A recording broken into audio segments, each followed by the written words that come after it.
Саламатсыздар ма? Бүгінгі тақырып жүрек аускультациясы. Мен есімім Леспай Самат, 3-ші курс студентімін. Бүгінгі тақырып жүрек аускультациясы және де жүрек аускультациясының 5 тыңдау нүктесінде жүргізіледі.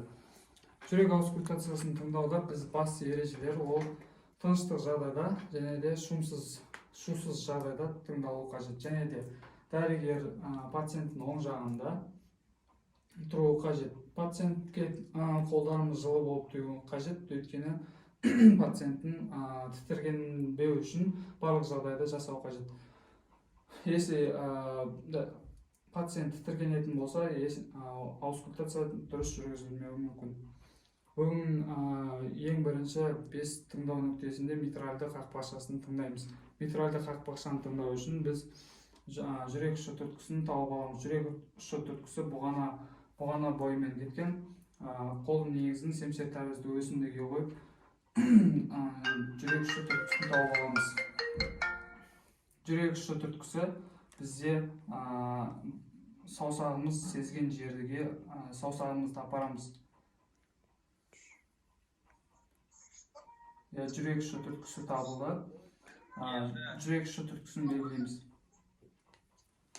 Сонымен бізде екінші сол жер тыңдаймыз. Қалыптыда екінші тон тыңдалады, ал бірінші тон жақсы естіледі.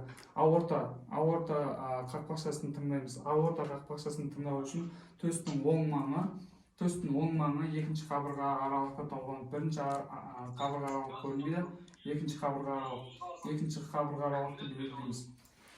Үшінші, ол екінші тон бұл жерде аорта қақпақшасында екінші тон жақсы тыңдалады. Өкпе бағанасының қақпақшасын тыңдау төстің оң маңы екінші қабырға аралықта аламыз. Бірінші қабырға аралық көрінбейді, екінші қабырға аралықта белгілейміз.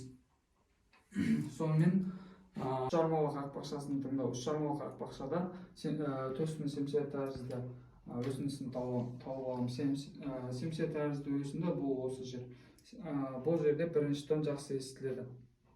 Аорта қақпақшасын қайта тыңдау. Аорта қақпақшасын қайта тыңдау төстің сол қабырғасында, сол маңында үшінші, төртінші қабырғаға аралықта тауып аламыз. Сол жерді тыңдаймыз.